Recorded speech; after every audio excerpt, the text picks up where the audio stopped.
This is Matt Hurt at Obsessive Viewer on Twitter. This is Ben Sears at Ben Sears on Letterboxd. And this is ObsessiveViewer.com's The Obsessive Viewer Podcast.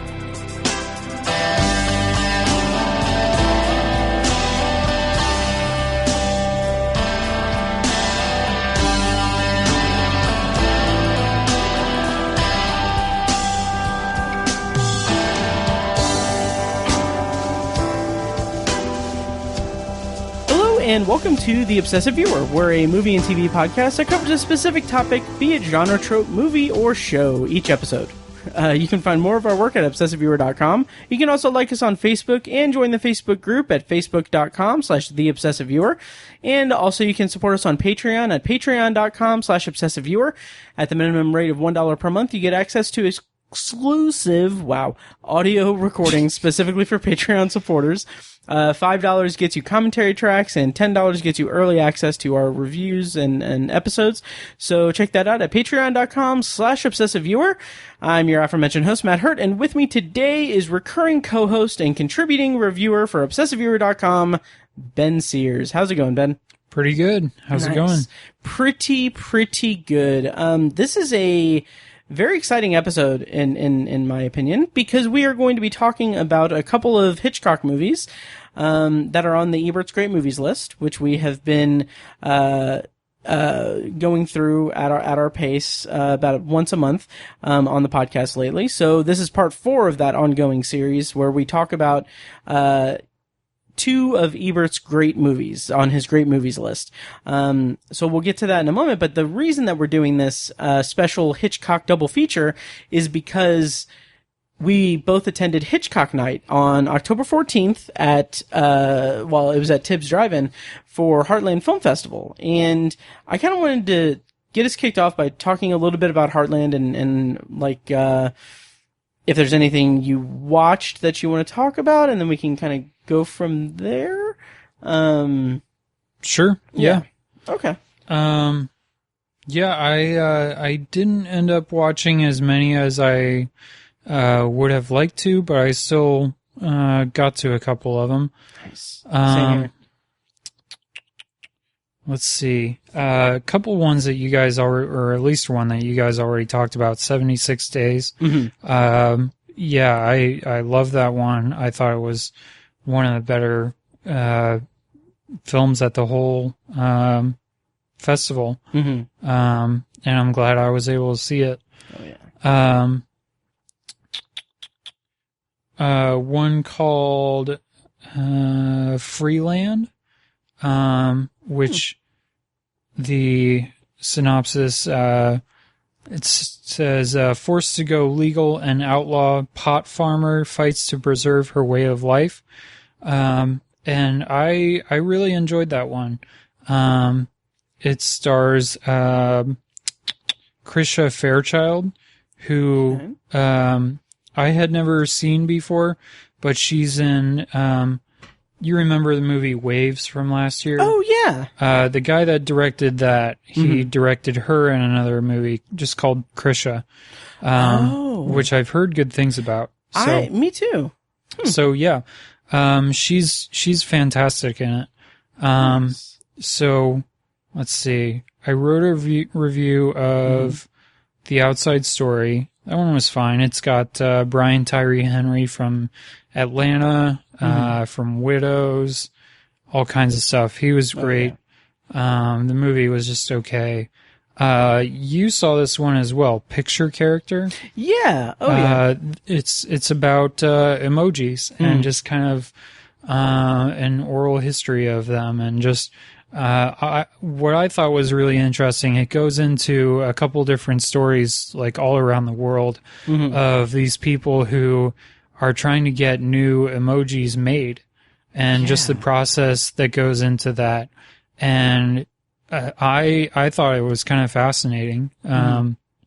You wouldn't think that like so much time and effort goes into getting some of these emojis made, but the cases that these people make for why they should exist was pretty interesting. Oh, totally. Yeah. Like that was that was a kind of a, on the surface, a pretty fun, lighthearted documentary. Yeah. But the kind of the journey of these people that are pushing to get certain emojis like accepted and everything had a lot of heart to it. It was really pretty good and uplifting. Yeah. Plus just a lot of neat information about like the history of emojis, and they kind of tried to make the argument of how emojis may or may not replace written language. Right. You know. That was right. So that was a part of the documentary that I was like, I don't know, because like there were. It's kind of funny because they had basically kind of title card things where they would break into and show like just emojis, and they would be like a sentence in emoji form. And the whole time in the documentary, they're saying like, well, you know, emoji could turn out to like change the way we communicate and everything, and that maybe it'll become its own language or something like that. Or and they made the case that like, you know, you can tell complete stories and you can tell complete thoughts in emojis. And like every time that came up, that it showed just emojis, I kind of had to work through it a little bit. Like, wait, okay, this means that, and like it was lost on me a few times. Yeah, I think that probably just means that we're old. That's true. Yeah. We are not lit AF, and we're not TikToking. Nope. So yeah. But it was a good documentary nonetheless, though. Yeah. Yeah. Any others?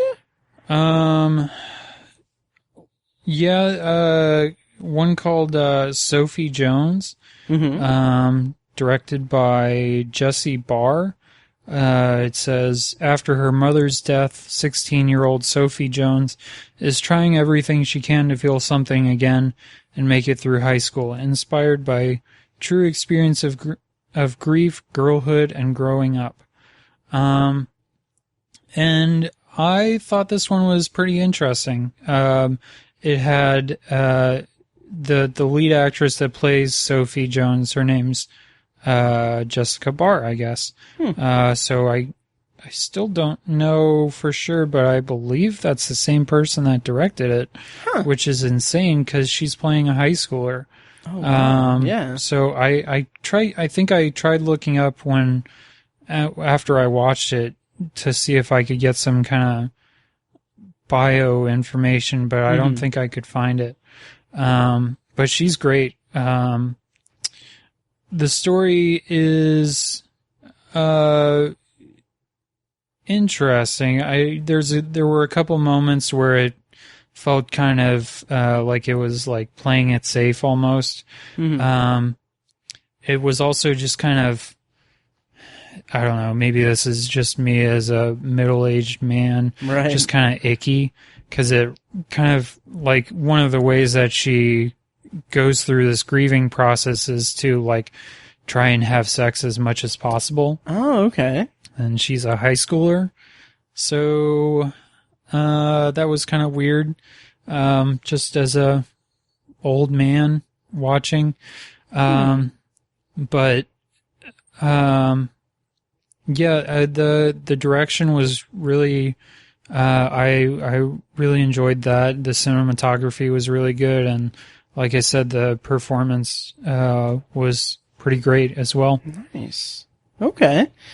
What's it called again? Sophie Jones. Sophie Jones. Okay. Cool. Yeah, I talked about some of the stuff I watched in the last episode, so I'll spare you guys that. But overall, it was a really cool film festival. Very different from previous years, obviously, but really cool nonetheless. Yeah. So yeah, and we're going to talk about one special night of the film festival here in a bit. But first, before we get into that, looking ahead. So I had this thing that I've been meaning to post on social media about it, but like after the election, like my thought was, all right, so now that I don't, that I'm not stressed out about all of that and everything, and not picking just stupid arguments on social media like an asshole about it, I can focus on awards season and, the movies coming out and like cultivating my top 10 list and everything. So I'm excited about that. And, so in that regard, Ben, what are some movies that you haven't caught this year that's on your radar, and movies that are coming out that you're looking forward to? And, what's your current front runner for your top movie of the year? As of right now, my movie of the year, I think, is The Assistant. Okay. It's probably between that and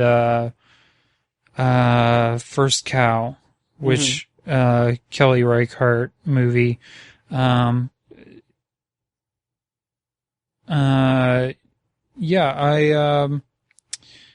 feel like I've done a decent job so far of getting to see ones that have come out so far. Although I still haven't seen The Invisible Man. Oh, interesting. I have not seen the Aaron Sorkin movie, Trial of the Chicago 7. Mm-hmm. I have not seen Kajillionaire. I think you can rent that one right now on VOD, but it's like $20, so I'll probably wait for that to go down. Those are really the biggest ones that I haven't seen yet. Ones that I'm looking forward to, I think top of the list has to probably be Mank, the David Fincher movie, which is already getting pretty good reviews. For the most part, I think. Yeah, I've heard just incredible things. Yeah. Oh, yeah. And I've tried to avoid the trailer so far, so I don't... Me too. I can't really speak to how good it'll look or what I'm looking forward to specifically from it. But I just know, it's a David Fincher movie, and it's about the screenwriter for Citizen Kane, among other things. And it's got Gary Oldman, so yep, I'm on board. Oh yeah. What else? I didn't get a chance to see Minari at Heartland, unfortunately. So, and as far as I know, I don't think the release date's been announced yet. So, who knows when it'll come out? If it'll come out before the end of the year or sometime before the Oscars next year or what. But I'll definitely see that whenever it comes out. Me too. Yeah, I'm really looking forward to that. I just did a quick Google search to see if it has like a release date. I was bummed I didn't get a chance to see that either. There was a lot of talk about how Steven Yeun is being positioned for Best Actor nomination with it. Okay. Which this blew my mind. Basically, the headline is Minari star Steven Yeun could become first Asian American Best Actor nominee. Like that blows my mind that there's never been an Asian actor for Best Actor. Did you say Asian or Asian American? Asian American. Okay. Yeah. Sorry. Huh. That is interesting. Yeah. Let's see. Yeah, I mean, he's done really incredible work lately. Did you ever see Burning a couple years ago? I never did, but I've heard just incredible things. Yeah. I when it first came out, I was kind of lukewarm on it, but I've kind of warmed up to it. Okay. But he was fantastic in it. I know that. Nice. He was in something else. I can't remember off the top of my head. Something in between that. But. He was in one sketch on I Think You Should Leave. Which was really good. Can't forget that. Yeah. Which, to his credit, he did a very good job in that sketch. He was in Okja, which I never saw. Yeah. Oh, he was in Sorry to Bother You, but Oh yeah. He was great in that. oh yeah, absolutely. Yeah, so that's cool. Also very much looking forward to Mank. Yeah. I've seen The Trial of Chicago 7. It's pretty good. How do you feel about Aaron Sorkin in general? I'm on board with him. Yeah. He directed Molly's Game, right? Yeah. I haven't seen that yet. I've heard good things about it. Yeah, I Not great. saw it in the theater, and it was. There was one scene with Idris Elba that was really good, but other than that, it was just kind of. I didn't really care about anything going on in it. Okay. And Sorkin, he's like. When we started the podcast back in 2013, like Tiny and I were huge fans of Aaron Sorkin, and I think Tiny still is because he's a huge fan of The West Wing and everything. Yeah. And like, I saw like 3 seasons of The West Wing. It was good and everything. Also, the kind of reunion thing that they did, the stage reading on HBO Max was really good. But like the I kind of feel like there's a dance in my head between like, oh, Aaron Sorkin is incredible at screenwriting and everything, but also maybe not, because the thing that I wrestle with is that he is more concerned with pushing his idealistic views and his I don't want to say agenda, but like his perspective on the surface level, right? In his writing, which I'm not knocking that. Like that's the whole point of art, is to share your perspective and to tell a story and to have meaning behind it. But he does that first and foremost, and then characters kind of come second. And right, like there's someone on Twitter does these videos, or has done videos every time a Sorkin movie comes out, that basically takes lines of dialogue from the new movie that's come out, and compiles them alongside scenes from other Sorkin stuff that uses the exact same thing. Like in The West Wing, I think The West Wing, but definitely in Studio 60 and The Social Network, he has a line where someone says, I could buy this and make it my own personal ping pong room. And it's like literally the exact same gag or the exact same joke and everything. Yeah. And like he has maybe upwards of a dozen of those that he goes back and recycles and everything. And so anytime I see like a video go viral that shows those, like there's like a great, like a lot of people reply to it with a gif of Aaron Paul in Breaking Bad, when he's like screaming like, well, he can't keep getting away with this. Nice. So yeah, having said that, I love The Social Network. Oh yeah. It's incredible, but yeah. And and The Trial of the Chicago 7 was pretty good. Okay. Yep. Anything else that you haven't seen yet? Yes. You haven't seen The Five Bloods yet, have I you? haven't seen The Five Bloods. I haven't seen First Cow, The Assistant, Time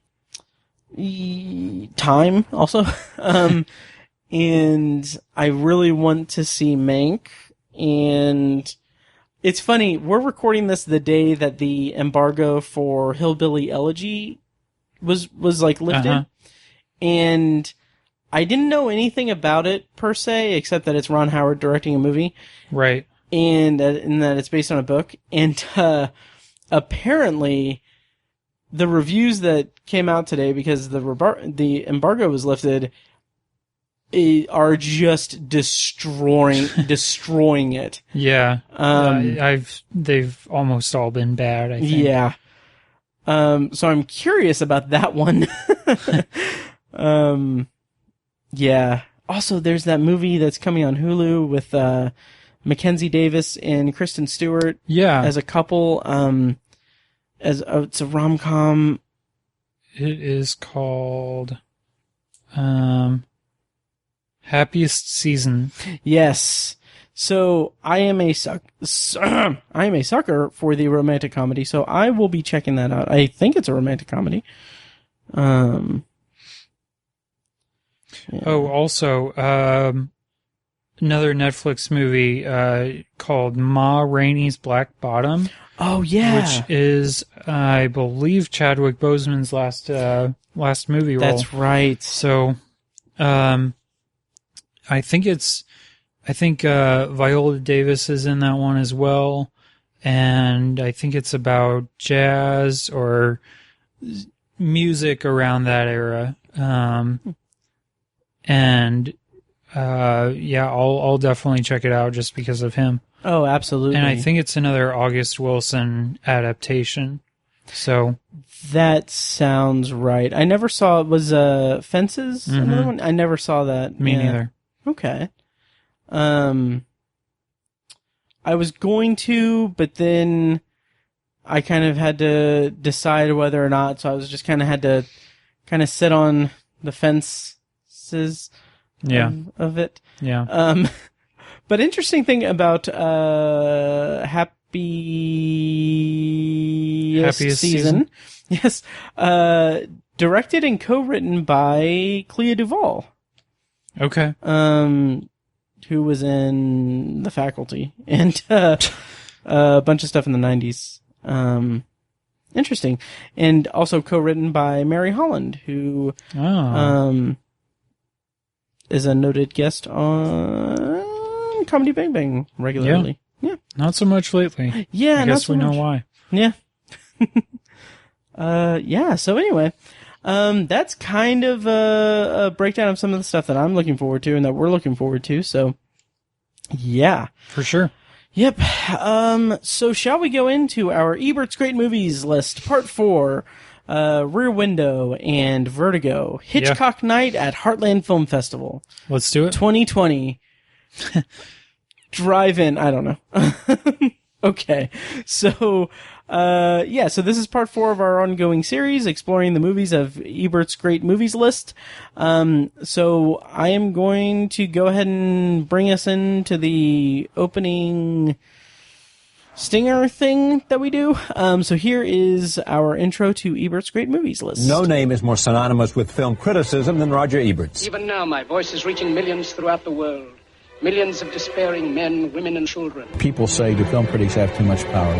For those who can hear me, I say, do not despair. We can help a movie. We can help a movie by sharing our enthusiasm. We can't necessarily hurt a movie that is destined to be a big hit anyway. You, the people, have the power to make this life free and beautiful, to make this life a wonderful adventure. And then Roger Ebert gets up. What I find very offensive and condescending about your statement is nobody would say to a bunch of white filmmakers, how could you do this to your people? Democracy! Let us all unite! Okay, so yeah, we're going to go into our Ebert's Great Movies edition here. So the quote attributed to the Ebert's Great Movies series of essays from Roger Ebert is, quote, "One of the gifts a movie lover can give another is the title of a wonderful film they have not yet discovered. Here are more than 300 reconsiderations and appreciations of movies from the distant past to the recent past, and all of movies that I consider worthy of being called great."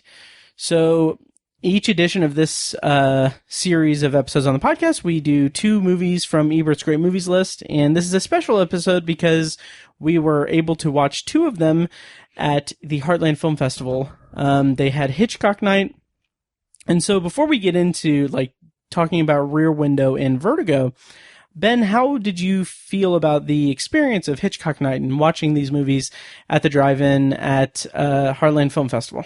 I had a lot of fun. I think I said on the last episode that for whatever reason, I couldn't really put my finger on it, but I felt like these 2 movies were ones that would work really well in a drive-in setting, and I think that proved to be pretty true. Both of these we'll get into, but both of these, the cinematography is just so great, and it's just it helps to see it on as big of a screen as possible. So I almost forgot about this until now, but the original night was supposed to be at Conner Prairie. Yeah. And they ended up rescheduling it because of high winds, and they just couldn't do it at Conner Prairie, which was unfortunate because it would have been a cool venue. But Tibbs was a nice experience too. Yeah. We got to huddle around the trunk of my car and and then jump your car. Yep. Yeah, it was really cool. So it's worth noting, Tibbs Drive-In is a drive-in theater here in Indianapolis on the west side. They are closed during their season. They're closed on Tuesdays and Wednesdays, I believe. And when Heartland had to cancel Conner Prairie because of the wind, basically the reason why was because they had like an actual like screen that they were propping up to screen. Yeah, it was just an inflatable thing on a screen. Yeah, so they erred on the side of caution. But Tibbs was gracious enough to allow them to, like, they had like a special event, like a private event kind of thing. So they opened Tibbs on the nights where Tibbs is usually closed, so Heartland could, you know, do the Hitchcock night and the other Conner Prairie nights there. So that was really nice of Tibbs, and I think it went off incredibly well. Yeah, I looked around at some of the other screens, and I mean, I didn't get any official numbers or anything, but there was a really good turnout for the Hitchcock films. Which, you know, is great. I mean, it's good. It's even better if people were to go to and see these newer, more independent movies, but it's good to see that people out there still love Hitchcock. Yeah. Oh, I agree. And this experience for me personally was interesting because this was the first time since March 11th. So we saw it on October 14th. October 14th, from March 11th to October 14th, I had not seen a movie on the big screen. And this was the first time since March 11th that I was able to see a movie in a theater setting, even if it was outdoors. And like, when Rear Window started, I had this just almost overwhelming sense of just, I don't know how to describe it. It just felt not relief, but it was like, like it was just an overwhelming sense of warmth. Yeah.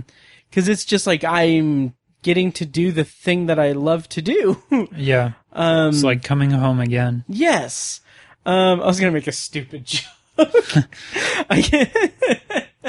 I'm so sorry. It was just so warm, and I was filled with such warmth because like I was able, like, finally I was able to do the thing that I love to do. And then they started telling me to pull my pants on and everything, so then I had to watch a movie. Oh boy. That's why you haven't been to a theater since March. Yeah. That was a terrible joke, but that does remind me. Oh God. I saw the other day that Tenet will be coming to Blu-ray and VOD in December. Yep, I think December 15th, I think. Something like that, yeah. Which I thought was interesting because, like, I mean, it makes sense, and I'll probably buy it just because, but I don't think it's specified if it was going to have a digital release.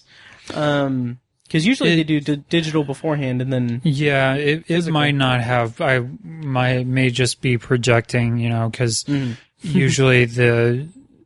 One comes before the other, right? Like, yeah, usually digital and then a couple weeks later is physical.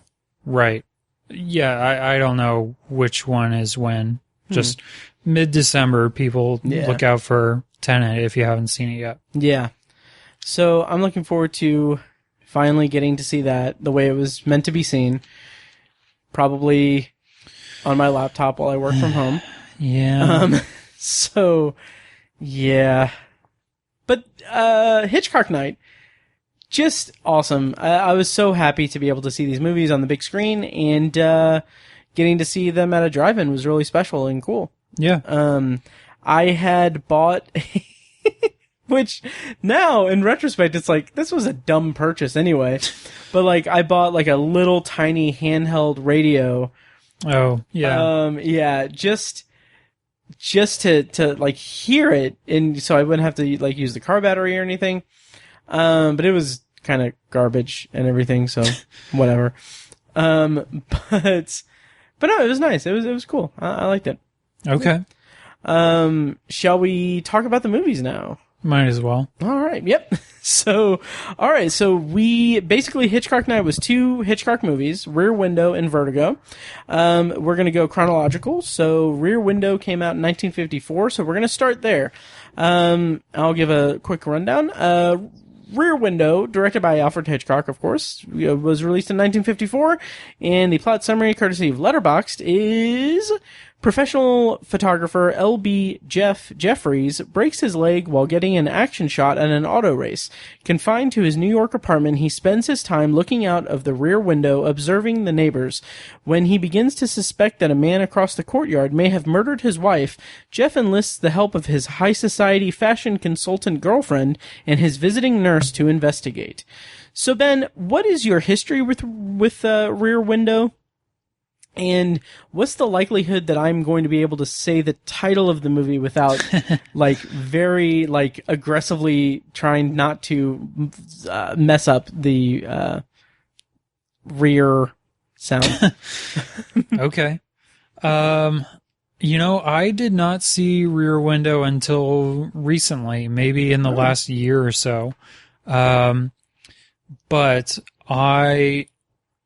I mean, Rear Window is such a ubiquitous movie that I had essentially seen it before actually having seen it, if that makes sense, There's been so many parodies and references to it and all that. Like, I've probably seen the Simpsons episode 100 times, so, which is almost spot on. Mm-hmm. Perfect.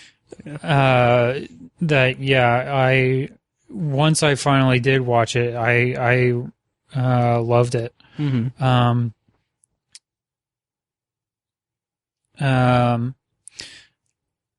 Rear Window is one of, I don't have an ongoing list of this, but I think if I were to make a list, I think Rear Window would be at or near the top of movies that I wish I could go back in time and see in theaters when it was first released. Because like the ending is just so surprising, I guess, and you don't want to just having that seeing that fresh and not being spoiled would be extra special. Yeah, the use of tension and the way that reaches that crescendo at the end is just like, it's an overused phrase, but like it's the palpable tension. It's just so good, and it builds so well throughout it. And what always strikes me about this movie is, because I watched it, I've watched it before, I've seen it before, and I had watched it again within the last like year or two. And I was like, this movie's incredible. And the thing that always stands out to me is that it's just stunning, like visually stunning. That whole set, the way that the story is told through Jimmy Stewart's camera lens as he's seeing his neighbors and everything, and just like the stories that are told throughout that is just incredible. And just seeing the way that the story kind of weaves itself in and out through this just kind of bizarre visual technique of being able to see into the windows and the homes of people across like, I guess, not an alley, like a courtyard. Yeah. there was it's just really quick. Like, someone, because of the Four Seasons Total Landscaping debacle, there was a, like a meme or whatever of Rudy Giuliani or a tweet that said something like, laugh all you want, but, it said something like, laugh all you want, but Rudy Giuliani is going to take this all the way to the Supreme Court yard Marriott. So that honestly wouldn't surprise me. Nope.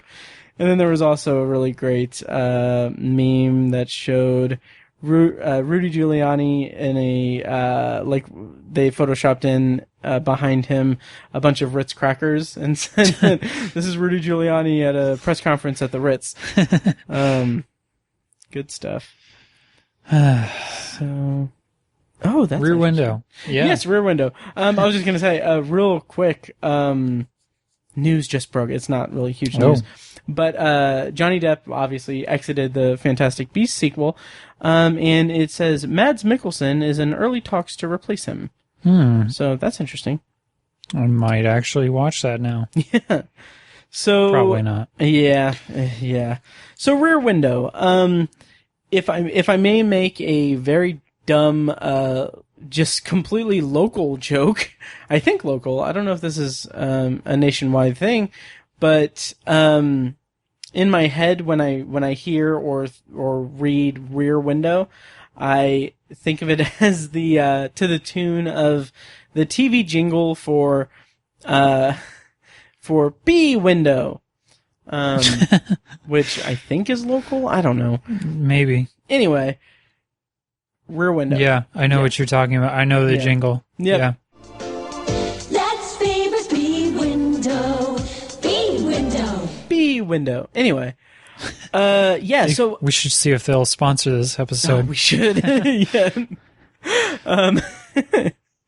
So Rear Window, by the way, it stars James Stewart, Grace Kelly, and Raymond Burr.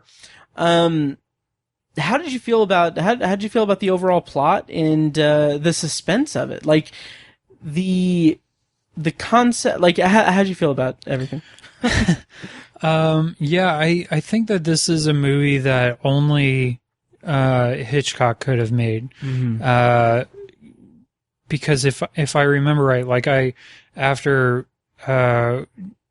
Hitchcock Night, I listened to the unspooled episode of Rear Window, and they were talking about how someone like remade it in the 90s, I think, and I forget who's in it, and it was just a total failure.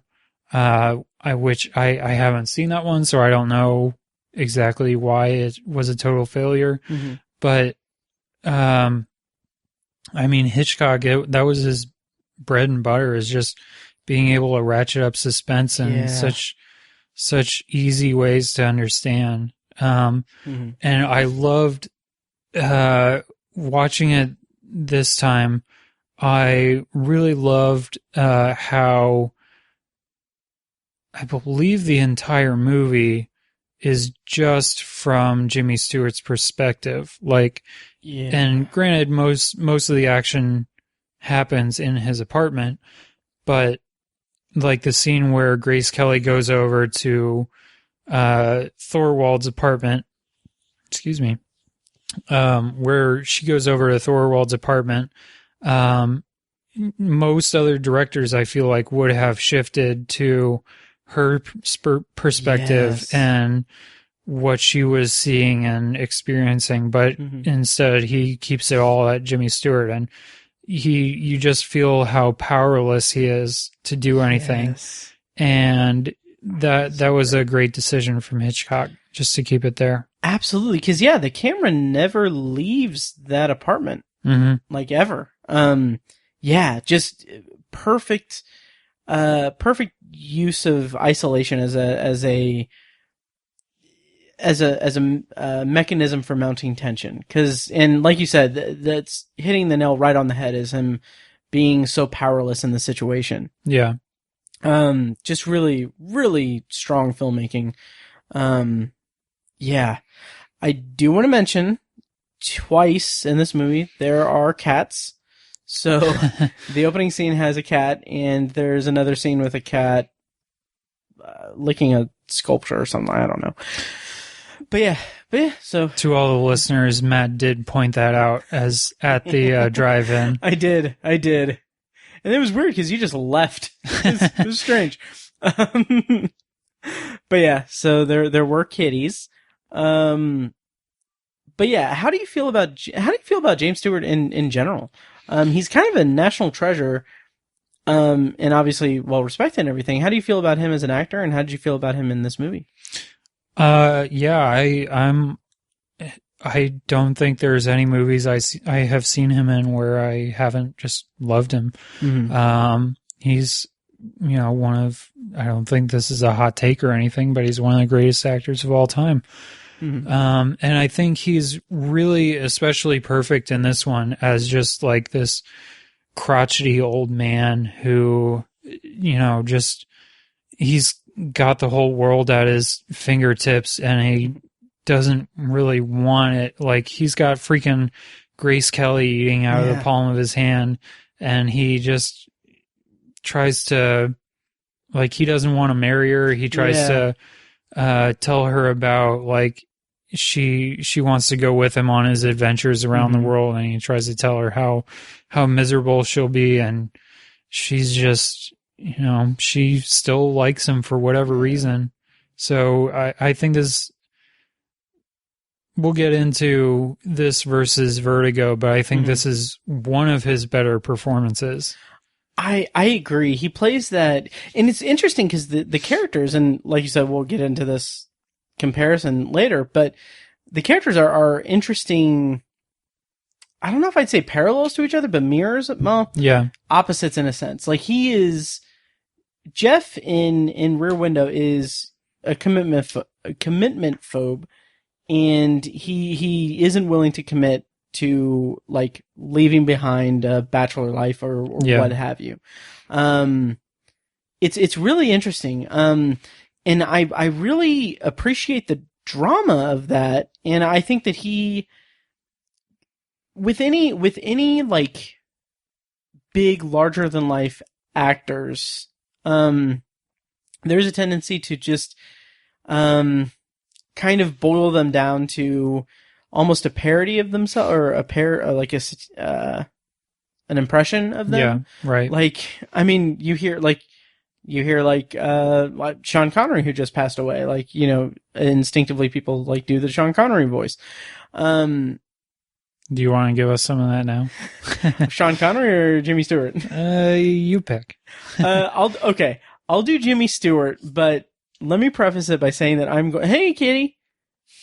Let me preface it by saying that I'm going to be mimicking a bit from a very early episode of Comedy Bang Bang in which Scott Aukerman did a character, like a version of Jimmy Stewart that's, it's indignant Jimmy Stewart or something. Let me look it up. This is Matt stalling because he doesn't want to do the impression. I do, but I just want to make sure that I have the right, because it's on dismissive Jimmy Stewart. Yeah. So this is my version of Scott Aukerman's version of dismissive Jimmy Stewart. Hang on. Okay, to set it up, the way that he does it in the clip, you'll have to say something to me. Just start talking to me about just anything. Okay. So there's why don't you shut up? I can't, that's all I'm gonna do. I can't do the rest. Wow. But it's it goes on. He's like, I'm gonna kill you. I'm gonna put you in my crawl space. Oh boy. I'll put a clip in the show. I feel like you're not listening. You're not. You gotta shut up. I respect you very much as an actor, but I just feel like you're not letting me. fucking kill you and put you in my crawl space. You have a crawl space? I have a crawl space in my basement that I need people to dig for me, and then I put people into it. Dead. That sound you hear is all the Patreon supporters just ratcheting up. Yep. All that Patreon money just rolling in. Rolling in or flying out as quickly as possible.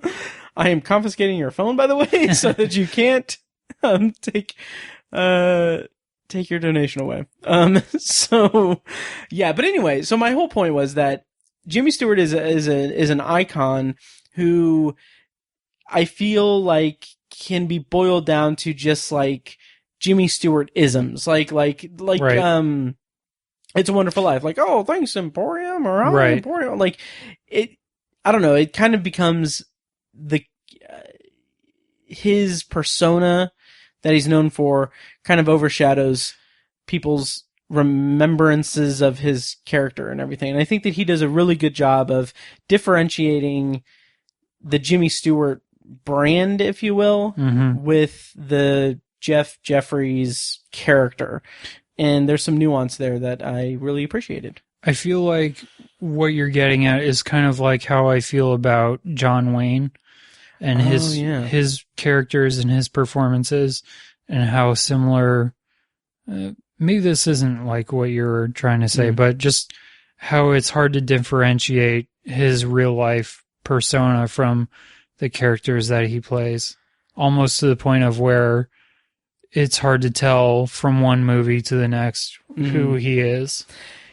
Yeah, and to be frank, I haven't seen a lot of John Wayne movies, but I do know that I agree with you. Or in other words, I think you're right, Pilgrim.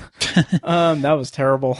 But yeah, so I agree. Okay.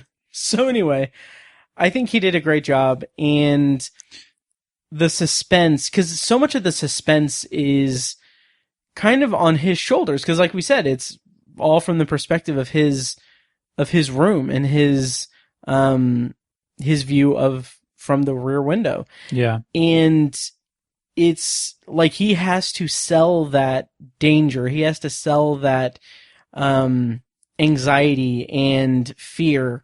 And he does that incredibly well. Like, that's why you have Jimmy Stewart playing the role. Yeah. Because he's fantastic at that. It's kind of weird how, and I guess it's been a little while since I've seen these, but I was kind of struck when I was watching this how much older he looks in this compared to Vertigo, which is even weirder because this one came out first. Right. You know? Yeah, that's a good point. Huh. And maybe some of that was makeup. I don't know, but he just feels like he's just so much older in this. Yeah, he really does. And maybe part of that is because of the age difference between him and Grace Kelly. That kind of goes untouched on. Obviously, it was a different time, but he was, let's see. Grace Kelly was born in 1929. Okay. Jimmy Stewart was born in undetermined. It's not. It doesn't say on really? Letterboxd. Oh. Huh. He was eternal. We'll just say that. He was always here, and he always will be here. Yes. Some say he's still looking out that rear window. That rear window in the sky. Yep. He was born in 1908, so he was 21 years older. Yeah. Yeah. I kind of wonder if some of that is also kind of due to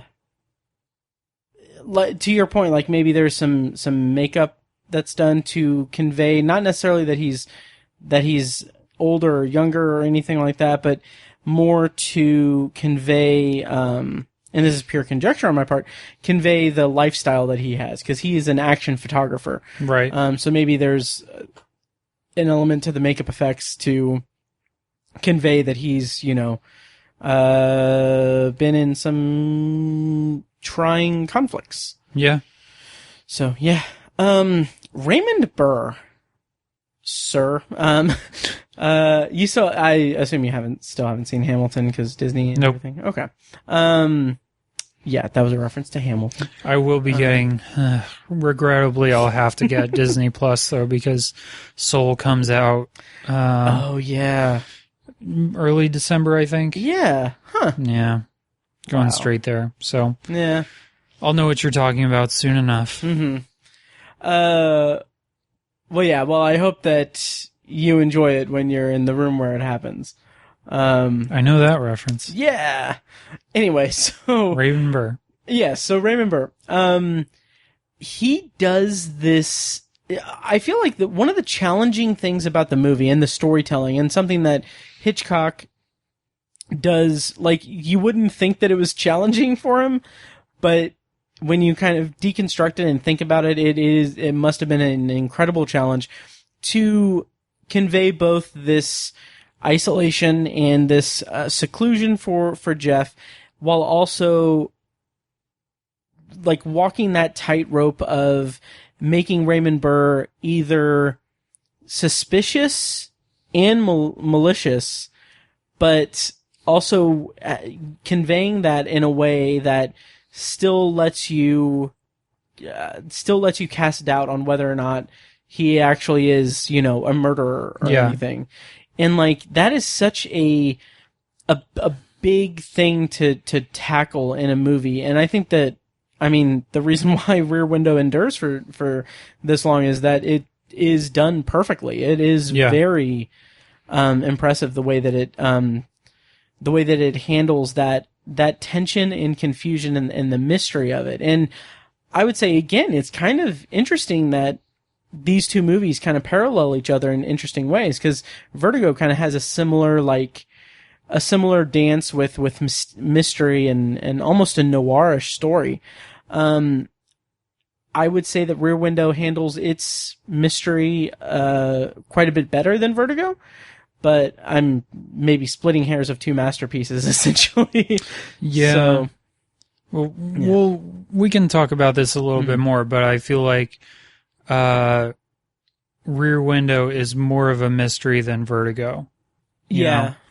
Vertigo is the joy of Vertigo isn't so much in like putting this puzzle together. Mm-hmm. It's just seeing this journey that these people are going on. But we'll talk a little bit more about that, I'm sure. Right.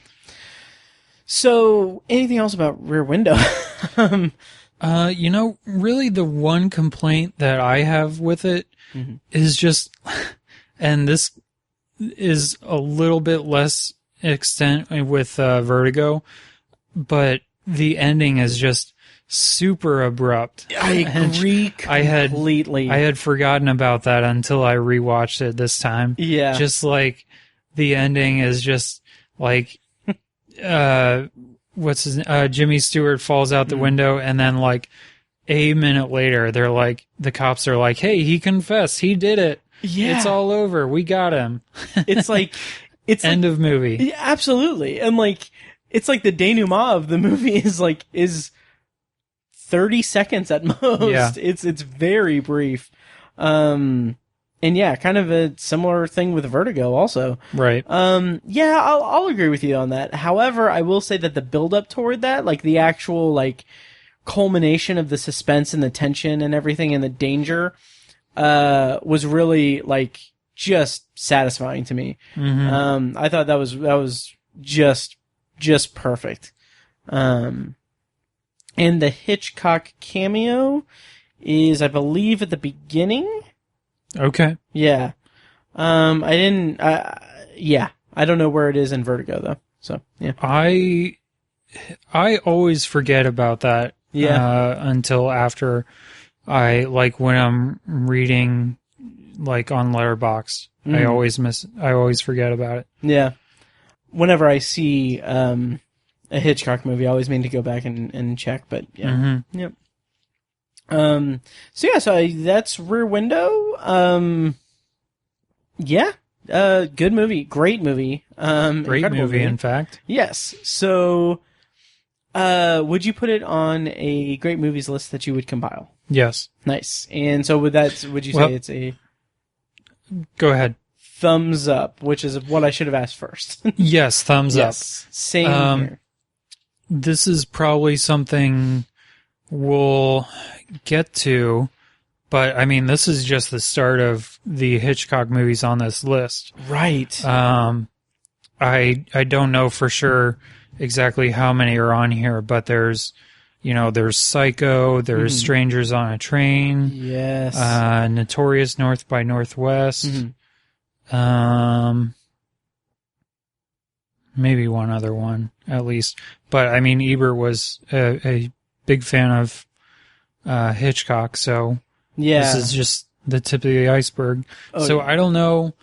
These two and Psycho, I think, are the only ones on this, and North by Northwest are the only ones on this list that I've seen. So I don't know, in the grand scheme of things, where Rear Window will ultimately end up, but I mean, yeah, as of right now, it's 100% on the list. Absolutely. And I actually don't know that North by Northwest is on the list.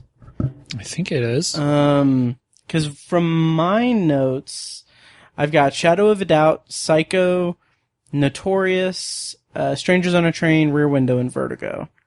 Okay. Yeah. But I could be wrong. I am very slowly looking it up on Letterboxd. No, I guess it's not. That's a Hitchcock-like plot twist. How about that? I agree. Oh, yeah. Okay. So, yeah, I guess I've only seen these two and Psycho. Yeah, same here. I've never seen Notorious or Shadow of a Doubt. Yes. Big Hitchcock fan, though. Man, like, I had pitched to Tiny, like, so I pitched to Tiny this idea that he and I would do similar to what we're doing with the Ebert list. He and I would do a Hitchcock kind of retrospective at our leisure. And like, I had it mapped out to where we would do, like, if he and I did that, then the Ebert's Great Movies list movies, we would have you on for that series and do a crossover thing. Okay. But then Heartland kind of blew a hole in that. Yeah. So maybe eventually Tiny and I will do that series, but we'll see. Okay. But I'm just a huge Hitchcock fan. I've always wanted to see Lifeboat. It's one of my blind spots for Hitchcock. Okay. And specifically because I think it's season 4 premiere episode of Wings, the 90s sitcom set in an airport on Nantucket, is called Lifeboat, and it's after a plane crash and they're on a lifeboat and everything. So I've always wanted to see a Lifeboat just because of that. Okay. So yeah. Okay, so shall we move on to Vertigo? Yes. All right. After I go to the bathroom. Yes. This movie goes through some pretty predictable paces about their forbidden love, but I was never really very interested in the characters in Blade Runner. I didn't find it convincing. Instead, what impressed me in this film were the special effects, the wonderful use of optical trickery to show me a gigantic, imaginary Los Angeles, which in the vision of this movie has been turned into sort of a futuristic Tokyo. Great performance, and Fargo is the best movie the Coen brothers have ever made. A quirky, infectious... All right, so we're going to go ahead and go into Vertigo, our next review on this episode. Vertigo, directed by Alfred Hitchcock, was released in 1958, and the plot summary is a retired San Francisco detective suffering from acrophobia investigates the strange activities of an old friend's wife, all the while becoming dangerously obsessed with her. This movie stars Jimmy Stewart once again as a character by the name of John Scotty Ferguson, Kim Novak as Madeline Elster and Judy Barton, Barbara Bel Geddes, and some other people.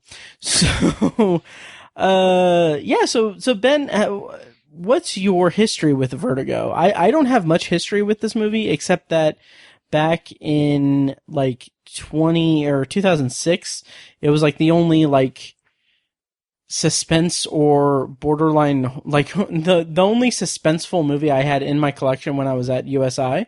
And it was Halloween weekend, and I decided to watch it because I think I had blind bought it in a box set, and I watched it, and it wasn't really horror, but was really my only experience with it up until this this thing. So what's your experience with Vertigo? Yeah, I had only seen it once before the drive-in, and I remember liking it the first time, and then constantly seeing it referred to as like one of the greatest movies of all time. Right. And every time I saw that, I was like, yeah, okay, I remember liking it, but I don't know if I would call it one of the greatest of all time. And then just watching it again, I was just like, yeah, I can absolutely see why this is considered one of the greatest of all time. Yeah. There's just so much going on here, and it's so complex, and it's just Hitchcock just at his best, just doing what he does best, and it's fantastic. On a lot of levels. Yes, I agree, and to be honest, I kind of struggled with it. I mean, it was a double feature at the drive-in. Like, I was exhausted by the time.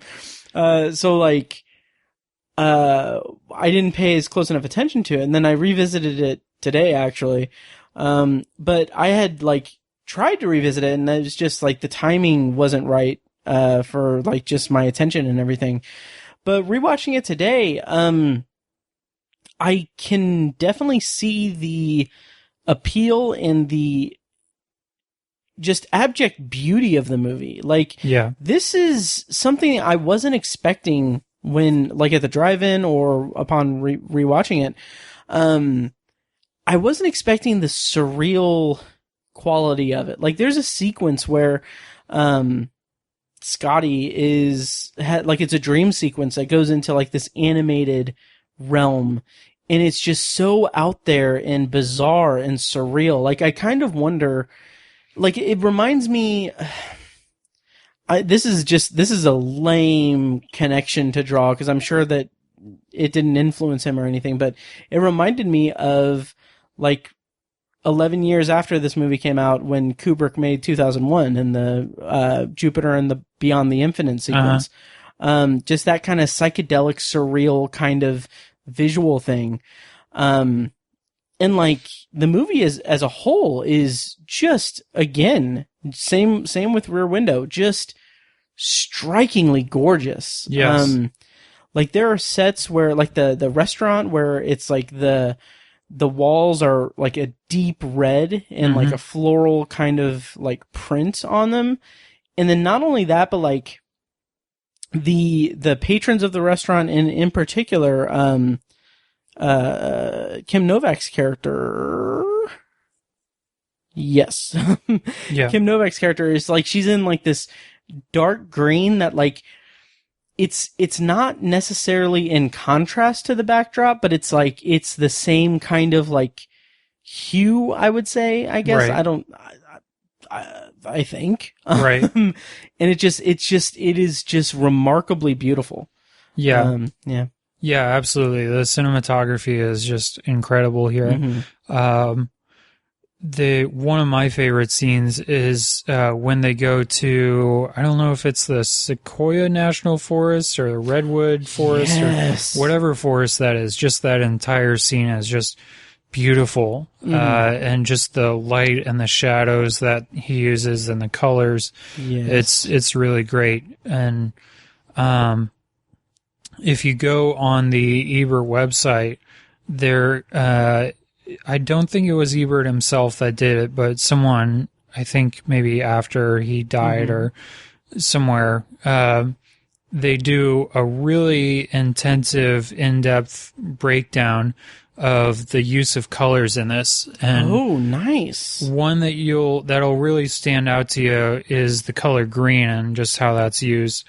And there isn't really, as far as I can tell, there isn't really a huge significance to the color green. It's just it's just used so much, and it's a visual kind of a visual cue, mostly like to remind you of Kim Novak's character. And I mean, there's the incredible sequence that's near the end where Jimmy Stewart and Kim Novak are in her hotel or her apartment or whatever that is, and there's the green neon sign outside, and just the way that that's lit is just fantastic. I really enjoyed that. Yeah, just strikingly gorgeous cinematography. Yes. And also the camera techniques where to express the sense of vertigo that he has. Yeah. As someone who is afflicted with acrophobia myself, I appreciated that. But the way that it does that zoom technique that just looks like the floor is falling out. Like that is an exact representation of the feeling in my gut I get when I look over a railing and look down at some at a certain height. Yeah. It's so jarring, and it's represented really well in the movie. Yeah, definitely. So we talked a little bit, we hinted at the characters kind of being not mirrors, but being kind of somewhat similar to an extent. So, or opposites, I guess. So Jimmy Stewart in Rear Window was afraid of commitment and wouldn't commit to Grace Kelly. In Vertigo, he becomes obsessed with a woman that he's fallen in love with and lost. Yeah. And does not want to let that feeling go or let that connection go. I just thought that was really interesting. How do you think he was as in the role? Yeah, he's fantastic. He's able to, on paper, this guy's a monster, really. But he's able to portray him so that he's kind of, I'll talk about this a little bit later, but there's one reading of this movie where you can be totally on his side and think that he's been wronged. And you understand that. Yeah. So, but at the same time, there's another reading where, you think he's crazy and a sociopath. Right. Yeah. Yeah. The kind of clothing scene, like dressing her up, was just, kind of alarming. Right. Right. And disturbing in a way that I wasn't really expecting it. Yeah. Yeah. And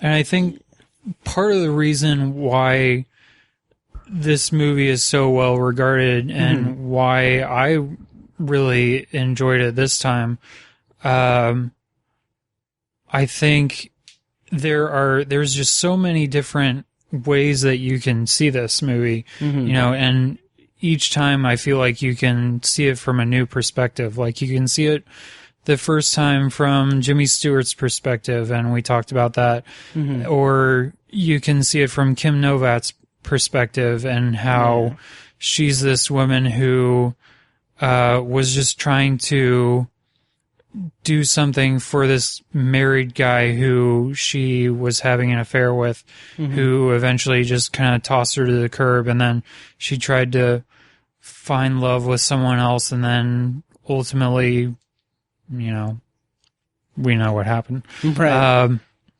And then I hadn't really thought about this until after I watched it and I read one of Ebert's reviews, and he talked about how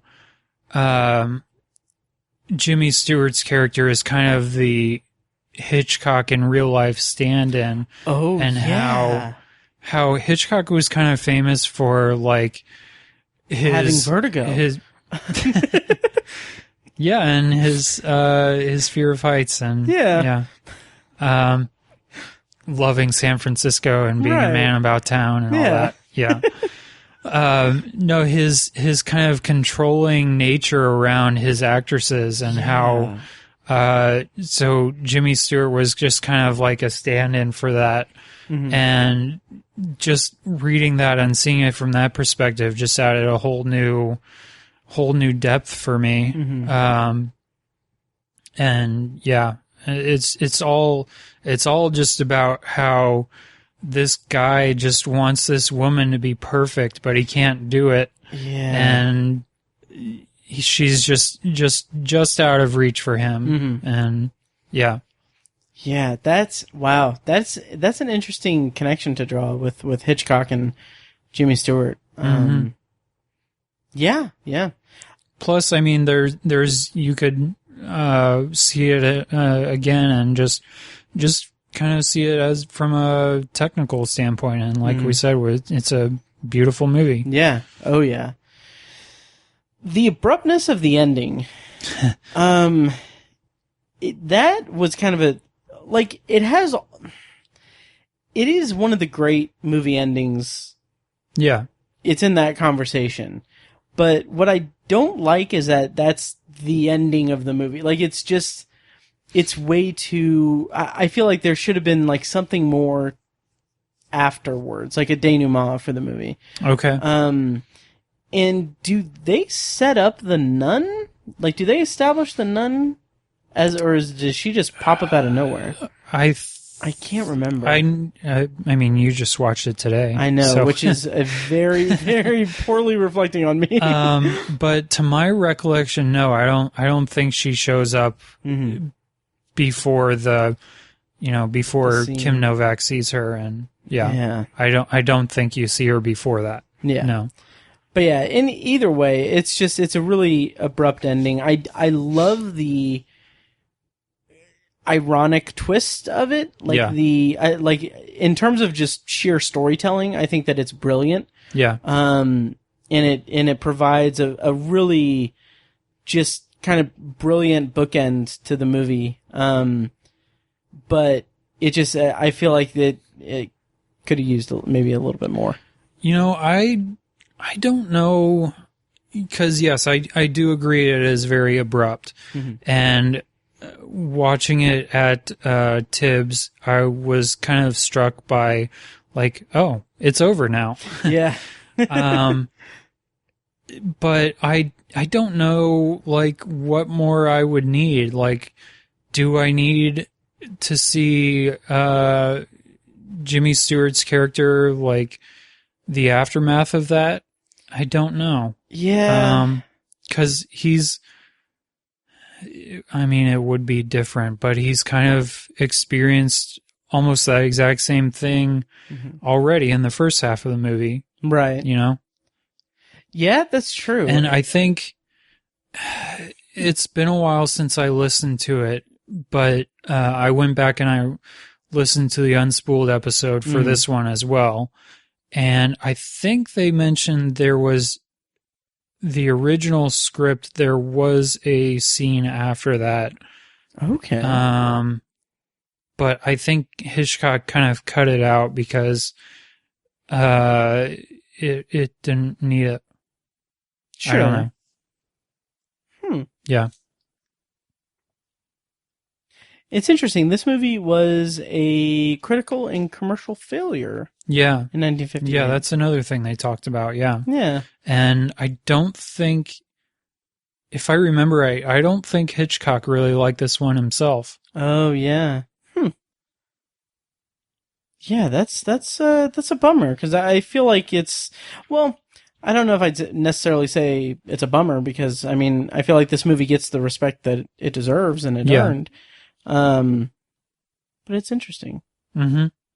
Yeah, it didn't really climb the ranks, I guess, of like in the public until I want to say like after he died. Oh, really? And people were able to revisit it. Yeah. Okay. Oh, wow. Interesting. I'm just scanning the trivia. The only one of Alfred Hitchcock's movies in which the killer is not punished. Yeah. Yeah. I mean, to some extent, you could say that about Rear Window, too. Right. Yeah. An ending in which Scotty and Midge hear news over the radio of Gavin Elster being sought by the police was filmed at the demands of the American Production Code Administration, but ended up not being used. That's interesting. Okay. Yep. And Hitchcock's cameo is at 11 minutes, wearing a gray suit, walking past Gavin's shipyard. Yeah. Okay. Yep. So, yeah, I mean, it's good. I like Rear Window more. Okay. I think I just honed more into that story and, the storytelling of it.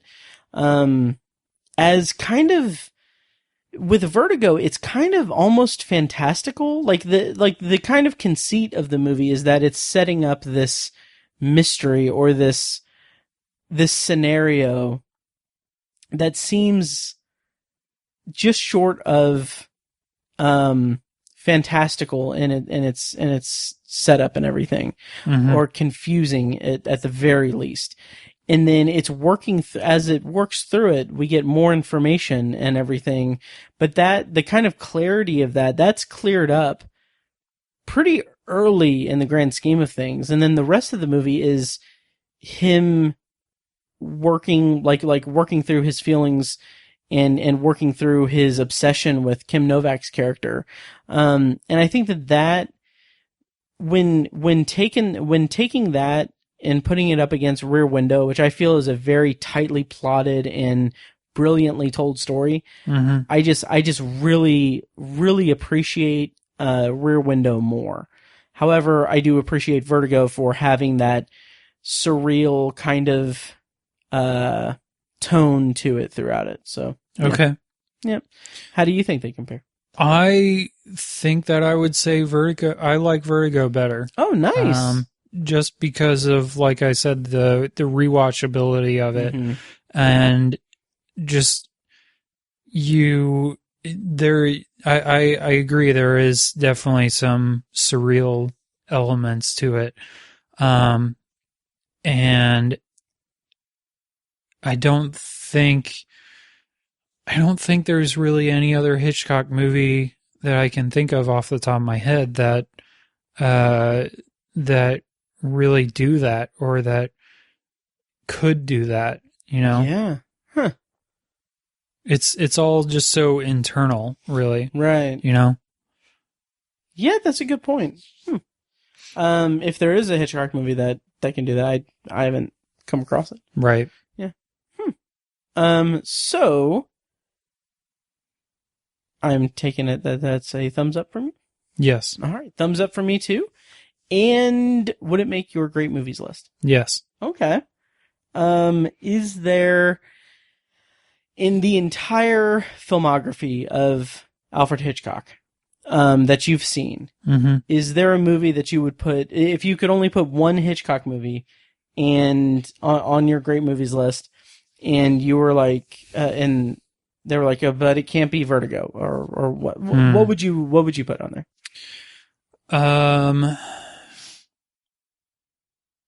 A movie that is not already on the list?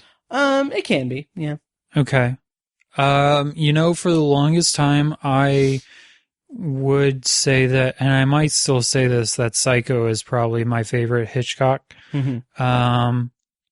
Although, I don't know, there's just something about Vertigo that I love. Nice. So, probably Psycho. Yeah. How about you? Definitely Psycho.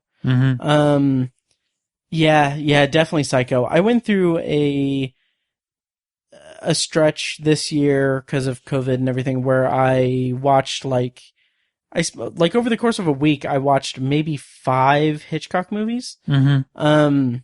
And yeah, Psycho is just, I mean, it's on my, like, not that it has any real bearing or anything, but it's like number something. Like, it's pretty high up on my top 25 favorite movies of all time list. Yeah. So I mean, without question, Psycho. Okay. Yeah. There's one, I don't know if you've seen this one, but the 39 Steps. I haven't seen it, but I'm eager to. That one's very good. I don't know if it still is, but I know at one point it was on Amazon Prime. Yeah. So, very good one. Nice. Check that one out if people out there like it. Yeah. And Psycho is number 8 on my top 25. Okay. I'll allow it. Nice. There are a bunch of Hitchcock movies available on streaming. So, yeah. People out there, if you haven't heard of the guy, right. You've got plenty of ways to check him out. Yeah. And I noticed that Amazon Prime has a lot of like his old like British movies too. Yeah. Mm-hmm. Yeah. So I think they're mostly on Amazon Prime or HBO Max. So. Yeah. Yep. And Criterion Channel. Right. Yeah. Yeah. So to kind of wind us down a little bit, kind of on a related topic. Have you seen Rebecca, the movie? Either the original or the new one? No, I tried to get a screener for it and never heard back from the Netflix people.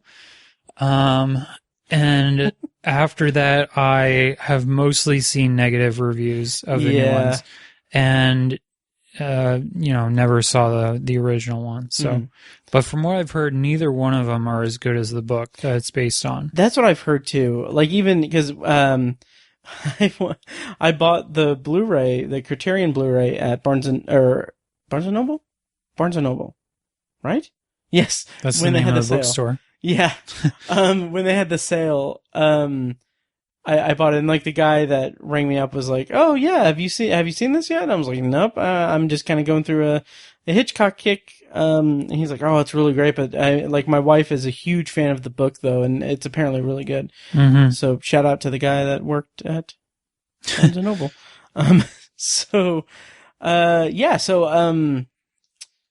That'll do it for this edition of the Ebert's Great Movies List series on Obsessive Viewer Podcast. We have already selected for next time the movies. It was in the last episode that we did of this series. So next time we do this, we will be covering Jifk and Mulholland Drive. Mulhollander. Nice. Oh, damn it. Unless you want to change it. Oh. Had you considered that at all, or? I didn't even think about changing it. Okay. But you don't have to.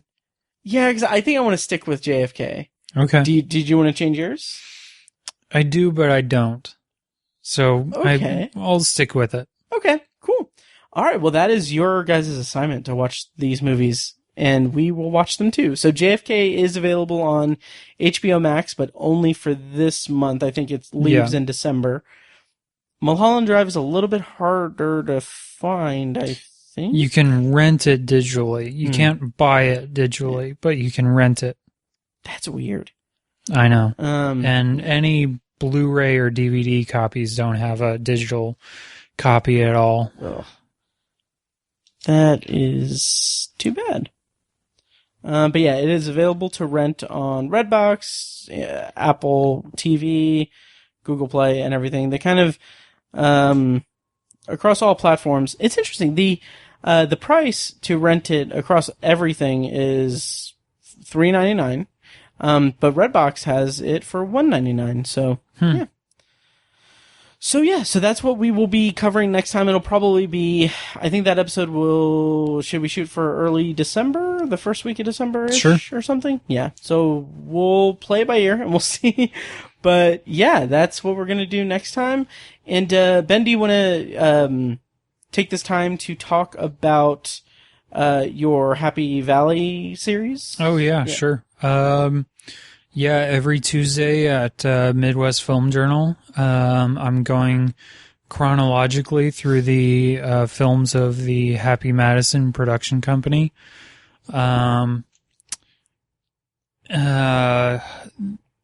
Just today, the Adam Sandler Longest Yard version came out. Next week, there's some pretty, for lack of a better word, interesting entries coming up. Nice. Let's see. Deuce Bigelow, European Gigolo, I think is next week. Grandma's Boy, Click. I am so weirdly excited to hear your thoughts or read your thoughts on Grandma's Boy. Yeah. As you should be. Curious. Yes. Yeah, and let's see. So Grandma's Boy, Click, the 9/11 movie, Reign Over Me. Oh, yeah. Yeah, just some fascinating movies to talk about coming up. Nice. Well, I'm looking forward to it. And it only gets better from there. Right.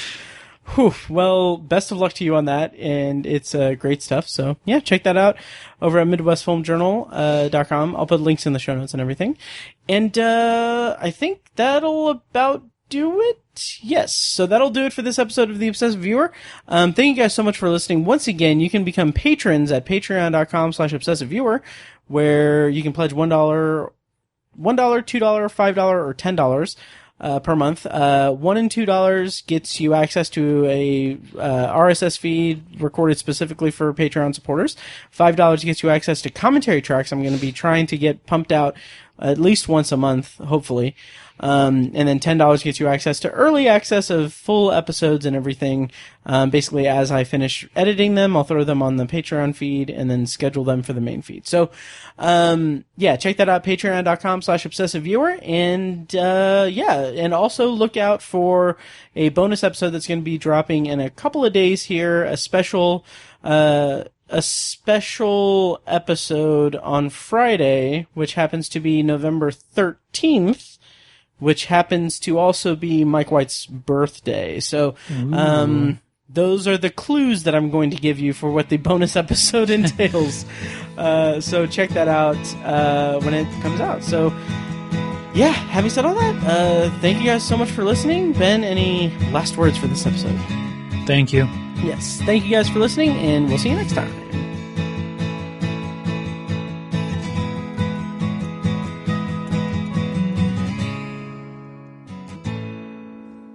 And now, here's a short clip from our Patreon exclusive RSS feed. To hear the full clip and more exclusive Patreon content, go to patreon.com/obsessiveviewer and become a patron at the minimum rate of $1 per month.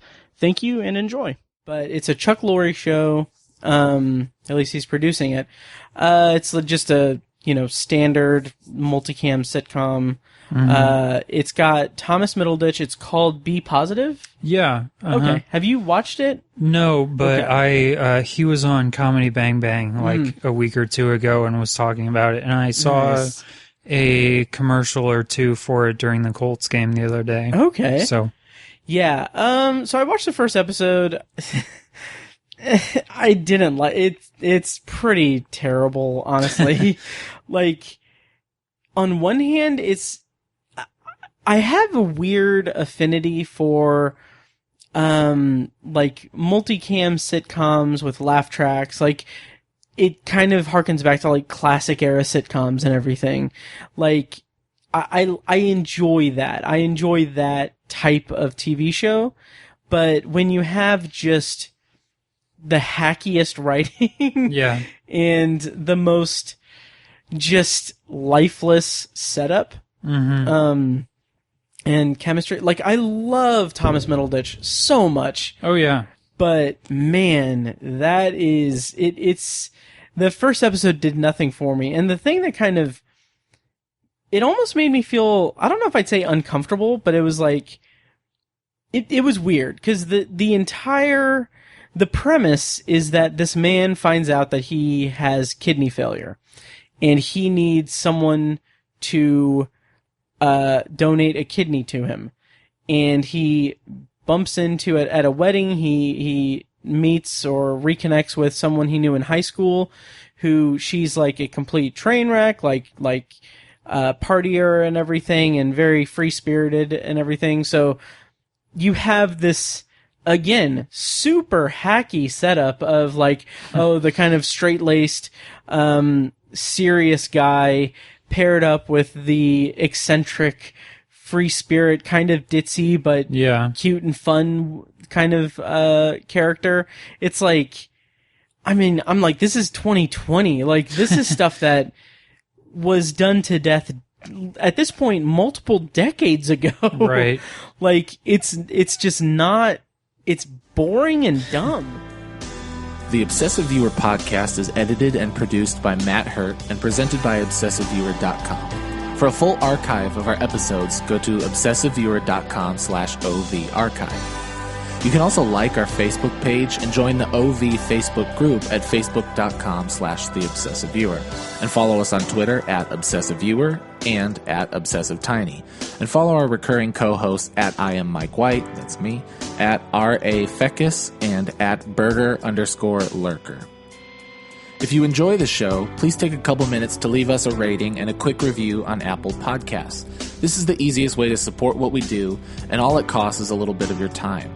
If you'd like to donate to the podcast, you can make a PayPal donation at obsessiveviewer.com/donate. Or support us on Patreon for recurring donations and access to commentary tracks and B-roll audio recorded exclusively for patrons at patreon.com/obsessiveviewer. Every donation goes toward paying the fees to keep the podcast running and is greatly appreciated. For official Obsessive Viewer merch, including shirts, mugs, phone cases, and more, visit our TeePublic store. You can find a link to the store in the show notes of this episode and at obsessiveviewer.com/donate. Or you can simply search for Obsessive Viewer at teepublic.com, T-E-E, public.com. For information about our annual live event showcasing short horror films from local filmmakers, check out shocktoberInIrvington.com. And for an archive of all our events, as well as news about potential future events, head over to obsessiveviewer.com/live. For more podcast content, you can find Anthology, Matt's solo podcast covering The Twilight Zone, and other classic and contemporary science fiction anthology TV shows at anthologypod.com and on Twitter at OVAnthologyPod. You can also find Tower Junkies, a podcast where Matt and Tiny share their love of all things Stephen King and his magnum opus, The Dark Tower series, at towerjunkiespod.com and at towerjunkiespod on Twitter. And finally, check out The Secular Perspective, Tiny's side project podcast, which tackles current events and life's big questions from the perspective of secular hosts Chad and Amanda at thesecularperspective.com. The theme music for The Obsessive Viewer comes courtesy of the band Loudlike from their EP Mistakes We Must Make. Additional bumper music is provided courtesy of As Good As It Gets, which can be found at facebook.com/asgoodasitgetsband.